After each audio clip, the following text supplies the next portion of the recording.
3, 2, 1, 0. All engine running. Liftoff. We have a liftoff. 32 minutes past the hour.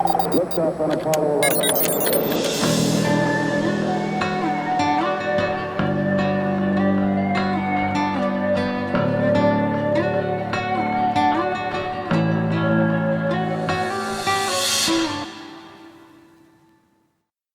Welcome to Roots of Reality. I'm your host, Ben Baumann, and today I'm going to be talking about the history of disturbing societal trends. So throughout human history, there have been many trends that have occurred in human societies off and on that still even occur to this day.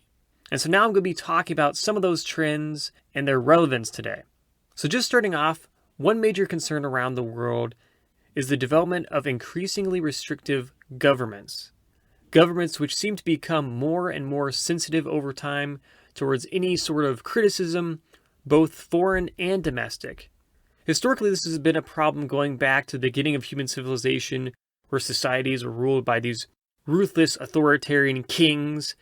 And disturbingly, despite thousands of years of societal development, authoritarian societies are still quite common. For example, in recent history, in 1948, Kim Il-sung became the ruler of North Korea, turning that relatively new nation into one of the most oppressive societies in not just the world, but in all of human history. In fact, today, there are various outrageous laws in North Korea, like certain haircuts are banned, you could be executed for having foreign music, and very few people are allowed to have any access to the internet, and it's nearly impossible for people to even leave the country. And to make matters worse, the authoritarian behavior of North Korea is not just limited to North Korea's borders.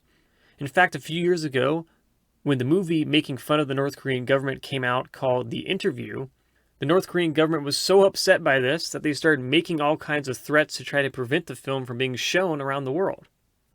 Unfortunately, though, even democratic nations have started to slip a bit when it comes to democracy.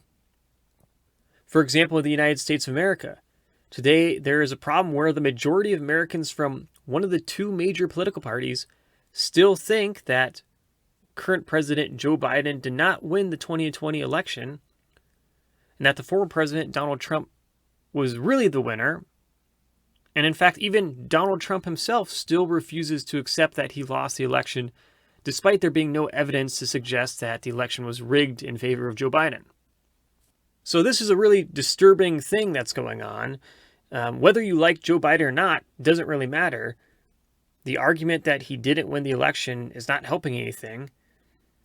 I mean, there are plenty of flaws in American politics, and it's totally understandable to be sick and tired of politicians claiming to make our lives better without actually doing so, which has been a problem with many politicians throughout American history. But this pursuit of overturning the election results will not help anything. So hopefully, years from now, the political system will grow less contentious. But until then, we just have to keep riding the waves and also ignoring these sort of political attacks that can come from both sides of the aisle. Now, another problem that sort of fits into this theme of authoritarianism or censorship is the battle over free speech and education affecting universities all over the Western world. This problem has existed in various societies for a long time. A somewhat recent example being the Soviet Union, which was founded in 1922, where Soviet universities restricted what was taught, and students were brainwashed to just regurgitate whatever the Soviet government wanted them to believe. And once again, this is another problem that has crept into American society. Obviously, it's not the Soviet Union, so we're not going to get ahead of ourselves and make these outrageous, claims as if it's the same type of thing. That's not what's happening. And obviously, it is not the government causing the issue, like it was in the Soviet Union, and like it is still in various authoritarian countries around the world. But rather, in this case, it is universities themselves which have become more ideologically slanted towards a particular political viewpoint over time, which also tends to not really represent the majority of the American population. After all, I think we all know that universities kind of live in a bubble.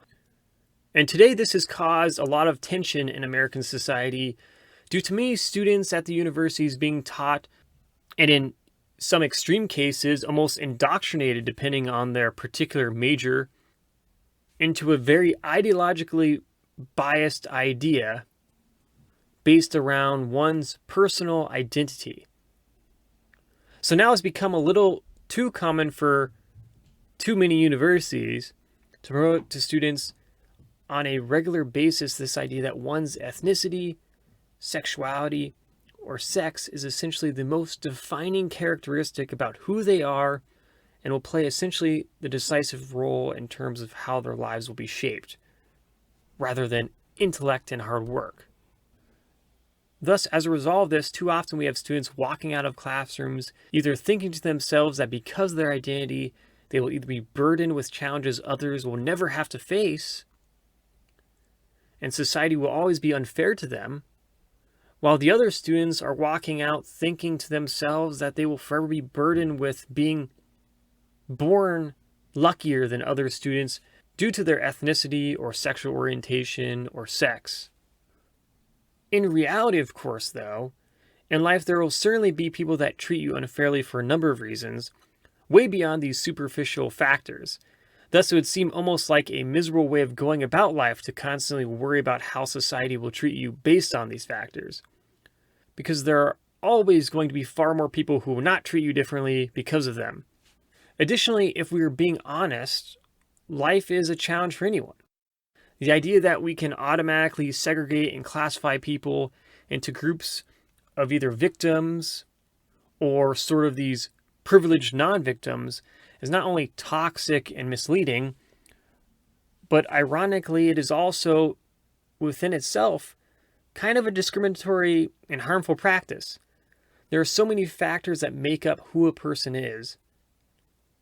And at the end of the day, it is impossible to calculate how different hardships affect someone, regardless of one's ethnicity, sexuality, sex, or even economic class. For example, you can grow up rich but lose a parent at a very young age. Or you could have both parents but grow up poor. Both those people are victims of unfortunate circumstances. But if you are just basing things off of ethnicity, sexuality, or sex, when determining who's a victim, you're really doing a disservice to people. We are all complex, and we are more than just these superficial things. Therefore, we should embrace all people of all backgrounds and not prejudge them, assuming that some people are victims while others are not in this world. I think if you dig through the life of essentially any person, you will find hardship that they had to face. And all of us at one point in our lives have unfairly had to deal with something and will continue to have to deal with unfair things. So people should quit judging people they don't know, and for God's sakes, just show more compassion. Life is too short not to. And trust me, we have way bigger societal issues to worry about. Anyway, as a result of this obsession with identity and this subjective quest to help those perceived victims and those perceived people to be privileged, various universities and their policies have been criticized by professors all over the United States. This criticism, of course, is healthy. After all, if we truly are interested in creating the most inclusive and beneficial university education possible, one would think that a healthy amount of criticism would be respected. However, not all universities look at it this way, and not all students seem to be very tolerant to criticism. In turn, too many professors around the country have been punished in some way or another for their critiques of university policies or challenging the ideological political views of students, or even just accidentally doing something a random student deems to be offensive. And this also goes for students that may want to challenge these views as well on campus. Now, this is a slippery slope because obviously what a person considers to be offensive is highly subjective. Now, if it is clear-cut, like someone is obviously discriminating against a person, that's one thing. But challenging someone's political opinion and then being told you're discriminatory for it, and then being punished for it, is not a healthy environment to be in. Essentially, you're creating a culture on campus where students are actively looking for something to be upset about, and a university then filled with professors who are afraid to teach, which they are paid to do without getting in trouble over what someone perceives to be offensive.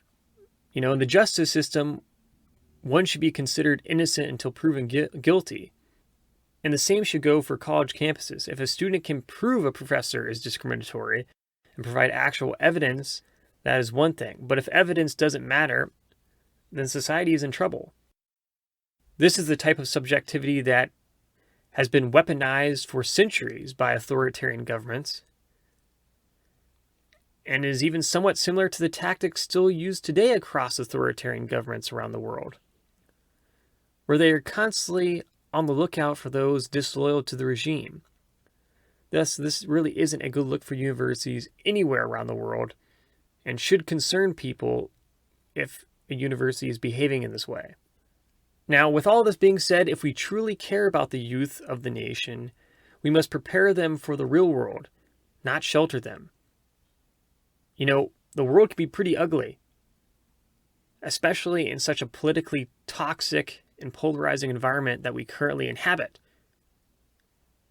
So we need to be creating leaders that can be disciplined enough to overcome the political chaos and focus on bringing people together to make beneficial changes to the nation, not contributing to the chaos by becoming promoters of polarizing ideas which help segregate society even more.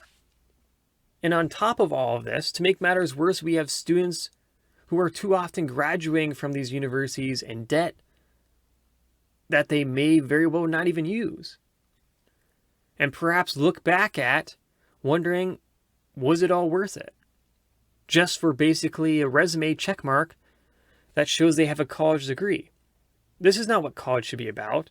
And with college costs so high, and the value of degrees becoming harder to understand, and with college enrollment rates on the decline, universities will need to improve on this if they want to survive in the future. Now, luckily, there are still many universities that are not having as many issues as others when it comes to polarizing campus environments, though you can see traces of these issues at many universities. Also, there are still plenty of degrees that really do help students in the long run, but sometimes it is just not as clear-cut as it used to be, which is unfortunate. Regardless, though, universities are still incredibly important and will always be incredibly important to a healthy and educated society. We just need to keep a balanced perspective on things to ensure our universities are continuing to educate rather than indoctrinate students. For example, the University of Chicago has taken steps to help prevent such a scenario by creating a set of free speech principles for universities to follow called the Chicago Principles. And this has been embraced by several universities around the country and is also exactly what universities should be doing. Now, turning the page a little bit, this is not the only issue that is actually impacting American universities and universities in Europe and Canada, etc. There's actually another issue facing American universities which is not nearly as well known, and this is that many universities in the Western world, as well as nations actually all over the world, to be honest, have allowed for the establishment of what is called Confucius Institutes on their campus. Unfortunately, these institutes are literally run by the Chinese government and regularly promote Chinese government propaganda to college students. Some examples of this propaganda include promoting Chinese government beliefs as to why the Chinese government should have control over Taiwan and Tibet, claims which of course are considered contested by the international community.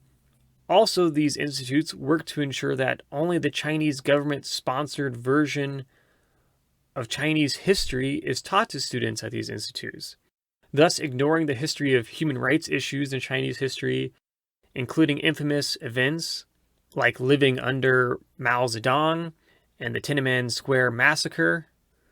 And this, of course, is not what people think of when it comes to getting a college education. You're probably not thinking that your kids are being sent off to, be influenced by the Chinese government.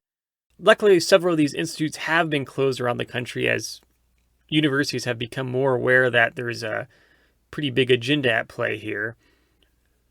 But there's still several that exist that probably should be looked into in terms of getting rid of. Now, another troubling historical trend is about sex and sexuality. For example, historically, the pseudoscientific practice of conversion therapy was promoted as a cure for those who were not heterosexual. Now, today, most in Western society now recognize being not heterosexual as naturally occurring. But for years, people were discriminated against and told they had a mental illness, which was psychological, when in actuality, it wasn't. In turn, for years, you had people undergoing treatments and discrimination to be converted from a sexuality that they couldn't change. Today, luckily, those who are not heterosexual have been empowered tremendously, which is obviously a great development. Unfortunately, today, tension is now over questions regarding biological sex. The cause of this rift is that most human beings are considered to be male or female in science historically, based on the concept that if you have XX chromosomes, you are female, and if you have X and Y chromosomes, you are male. Additionally, there are those who are intersex, meaning they are born with a mix of male and female physical features, but historically scientists have still classified them into the male and female categories based on their chromosomes as well. In fact, in some cases, an intersex individual can be born with one X chromosome or even three X chromosomes. However, they have historically still been considered to be biologically born a female. The same goes with intersex men who are born with two X chromosomes and a Y chromosome. They historically have been considered to be born as biological males. And this is because having a Y chromosome, according to the history of science, represents males, and not having a Y chromosome represents females. Additionally, the chromosomes a person has is crucial for sexual reproduction. Thus, you need a female represented by XX chromosomes and a male represented by XY chromosomes to come together to produce offspring. And this has been shown to be the case when, for example, studying the history of human migrations and looking at when people first emerged out of Africa. And whenever someone does a DNA test, for example, all men, for example, can trace back to the first man that all men descend from, called Y-DNA Adam, going back thousands and thousands of years to Africa. And all women can trace back to what is called mitochondrial Eve, represented by the X chromosome, going back thousands of years to Africa as well. So there's a long history of this. And when it comes to X and Y chromosomes and their necessity for reproduction, the same goes for various species across the animal kingdom. However, today, though, this has been challenged with new ideas, claiming that biological sex isn't real or that the concept of grouping people into male or female categories is inaccurate and discriminatory, which has caused quite a bit of political tension. Thus, it'll be interesting to see how this debate develops over time, but the politicalization of the topic seemed to have made it so political voices have become the loudest ones instead of the scientists, who of course should be the ones speaking on the subject given their expertise and knowledge. And this is unfortunate and hopefully changes soon, given it should be the duty of the scientists to inform the public and to help everyone get on the same page. Now, the next issue that has continued to haunt society is the influence of celebrities when it comes to marketing harmful products. For example, in the 1940s, the famous Baseball Hall of Famer Joe DiMaggio helped market cigarettes, which we now know, of course, is incredibly dangerous and causes lung cancer. Unfortunately, this trend of celebrities marketing potentially harmful products to the general public, especially health products, continues to affect society. For instance, very influential celebrities like Deepak Chopra, Gwyneth Paltrow, Joe Rogan, Oprah Winfrey, and Mehmet Oz have all promoted various pseudoscientific health products that are potentially dangerous. And these are just some examples of influential celebrities which promote medical treatments or supplements as medical cures without scientific evidence. Now, it is still fine if you like these people and you find them interesting and you like paying attention to their work and they're nice people. This has nothing to do with that. I don't think that anyone is actively promoting things on purpose that they know are harmful to people. But the point is, just be careful and skeptical of trusting their medical advice. After all, the history of medicine shows how important the scientific consensus is to determine what is good or what is a bad medical practice. And if this consensus wasn't followed historically, there would be a lot less people around today, and our medical technology would be far less developed. So just want to keep in mind, and hopefully more people can stay safe and be more cautious about what celebrities are promoting, even if they mean well. Next, there's also the historical and ongoing issue of companies putting financial profit over moral standards. For example, tobacco companies for years have lied about tobacco, claiming that it didn't cause cancer. And of course, there's also oil companies which promoted lies that climate change didn't exist, and then claimed later that climate change wasn't caused by fossil fuels. And today, this moral failing of companies unfortunately continues. For instance, many companies pretend to care about various social justice causes, only for it to be revealed later that they're more focused on profit. You see lots of companies talking about how for justice they are, but you have to understand that this is also quite a profitable thing to do, and it's a smart strategy if you're trying to make money. A recent example comes from the NBA, which has been very outspoken for social justice causes in the United States, yet came under fire the last few years for its relationship with the Chinese government, apologizing to the Chinese government after the general manager of the NBA team, the Houston Rockets, criticized the Chinese government's responses to protests in Hong Kong. And the reason why the NBA did this is because the Chinese government has a very lucrative contract deal with the NBA to show NBA games on Chinese television, despite the international criticism China has received for its treatment of not only protesters in Hong Kong, but also for their treatment of the Muslim Uyghur population in the country. And so that's obviously wrapped the NBA in some sketchy territory, though the NBA, I think, has, over time, kind of responded to the backlash here in the United States and tried to take a harder tone on China, though they still want Chinese business for profit. And just because a company has a relationship with foreign governments that have been criticized a lot over the years, that doesn't mean you shouldn't buy their product or not watch the NBA, for example. I don't think that's very practical. And we also have to understand that many people who work for these companies or the NBA have nothing to do with this at all. Obviously, I think many people like basketball, and they should. It's a fun sport. And if you just dig deep enough into many companies, you're going to find some type of baggage at some point where people may be putting money over morals. So what matters is that companies are pressured more to not make compromises on their morals for that quick buck. After all, if financial greed continues to overcome moral responsibility, society is in trouble. Also, on kind of an ironic side note, China still punished the NBA even after they tried to apologize for it, for some of the comments made by people in the NBA. The Chinese government, for example, kicked the NBA off of the Chinese government television, forced them to only be streamed online. So, switching gears from here, the next lingering societal trend is the news media. This has been an issue for a long time. For example, again, going back to the Soviet government, propaganda was the only news people got. And this is still the case for many nations around the world, unfortunately, where state-sponsored media is the only media you're going to be exposed to.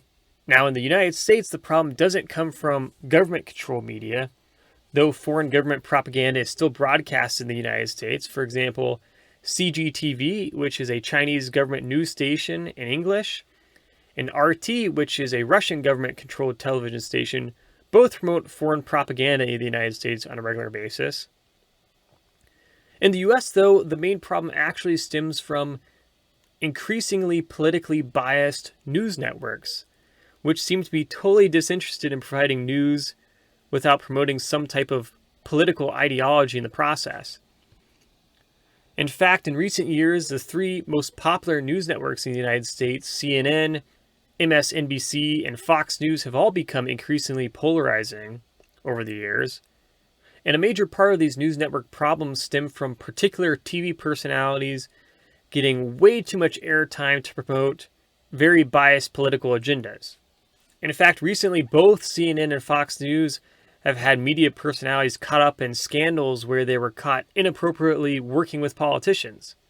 For example, Chris Cuomo of CNN and his relationship with his brother Andrew Cuomo, the former governor of New York, and Sean Hannity of Fox News and his history of trying to advise former President Donald Trump.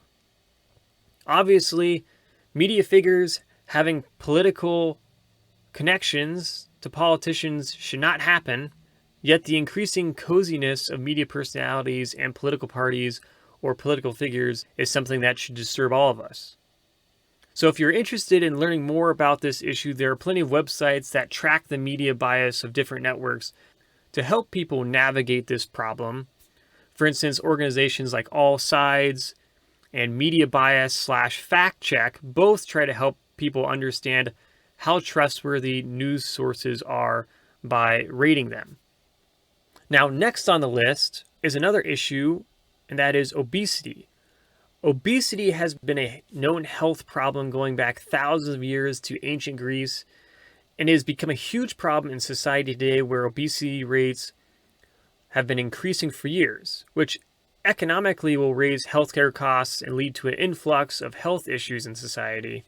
Unfortunately, today, instead of focusing on trying to help people combat obesity by eating healthier and promoting exercise and trying to help people schedule in these things into their daily routines and make it a habit, the issue has been disregarded by some as not truly being a big problem, with some even arguing that obesity is not a health problem at all and people should just embrace it, or other claims that obesity is totally out of our control and strictly due to things like societal factors like food deserts or it being too expensive to exercise or eat healthy.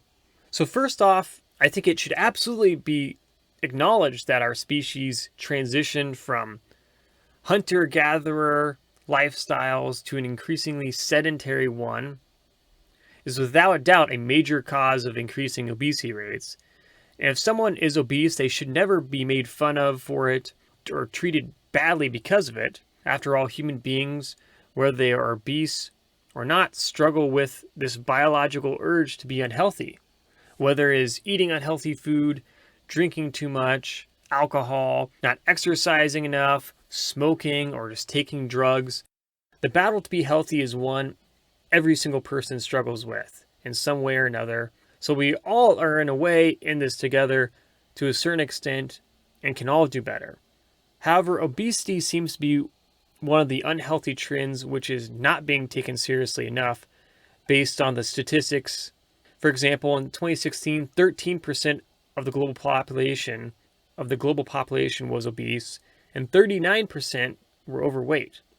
Thus, given how common it is becoming, this is unfortunate because it's so dangerous. And without lifestyle changes, medication can only help us manage symptoms of obesity so much, given the potential damage it can cause to our bodies over time. Therefore, like all unhealthy habits that we have the ability to improve, there needs to be a balance between combating the problem and not hating ourselves for having the problem in the first place. But ignoring the problem as if it doesn't exist is short-sighted in the long run, and it's not helpful. Secondly, though there is always some truth to specific people being in situations where maybe it's hard to get access to healthy food, those can all play factors to a certain extent, but it's misleading and without enough evidence to support the claims that these are the major causes of societal obesity, rather than the struggle to find the time, be educated about what can be done to help the issue, and actually be interested in the first place to make the effort to eat healthy or knowing how to eat healthy, which is definitely a huge factor at play when it comes to societal obesity. Additionally, exercise is something we just have to make time for. It's nice to be able to have access to a gym or be able to afford a gym if you can. Not everyone feels like they're in that situation, of course. But even just consistently doing something around the neighborhood, trying to exercise or looking up exercises online, anything can help. But of course, again, this is obviously very hard, just like eating healthy. So we just have to do the best we can. It will never be easy, but it will always be necessary. Now, with all this being said, those who are suffering from a medical condition which causes obesity is a different story, given that adds another level of complexity to the problem. Thus, at the end of the day, same situation where all we can do is the best we can, regardless of the health issues that we're facing or going through. And we can't let those health problems, define everything.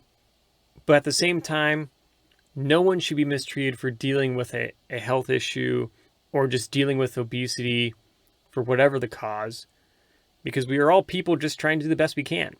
Nobody's going to be perfect, and we all have some sort of health problem. In fact, there's not a person that exists on this earth that doesn't have some sort of medical condition, whether minor or major. We all have them, and that's life, and we're all just trying to do the best we can to manage them and make the effort. And that's all that should really matter at the end of the day, is just making the effort, trying to improve. Every single person's got different circumstances. No one should be judged for those circumstances, whether it's mental or physical. People are complex. So the main point is just we got to keep trying the best we can to address the issue, and we can't give up. And finally, the last societal issue that I want to talk about comes from the increasing distrust of democratic governments. For instance, again, the United States government seems to be slipping more and more when it comes to the trust of the people. A historical example just goes back to the war in Iraq, where even to this day, we still have people that believe in the conspiracy theory that the war was about oil, despite no evidence for this, and the fact that the U.S. is literally today the largest oil exporter in the world. Now, the Iraq war was clearly a bad idea and a desperate response to the 9/11 attacks by the Bush administration, which significantly exaggerated the dangers posed by Saddam Hussein, claiming weapons of mass destruction without real evidence, but it was not a war for oil. And then there are some more modern day examples, like the 2020 election was rigged, as I said earlier, or that the United States is a hopelessly discriminatory nation. Though certainly discrimination has been a major factor throughout American history, which is unfortunate, though that is also the case pretty much for every country in history, and in many countries today still, the United States is certainly not at the level that it once was, and there is no evidence to suggest that it is a hopelessly discriminatory country. There are certainly remnants of historic discrimination which continue to impact American society and people in American society, but the United States has changed a lot since then, and it would be pseudo-historical to claim otherwise. Thus, overall, hopefully, things continue to improve, and luckily, historically, human societies have continued to overcome challenges over time, and there's no reason why we can't overcome all these troubling trends that I have discussed. We just have to come together and solve our problems as our ancestors have always had to do. At the end of the day, the choice is ours, and who's to say what we're not capable of doing? Thus, as always, remember, billions of years led to you, so make the most of it.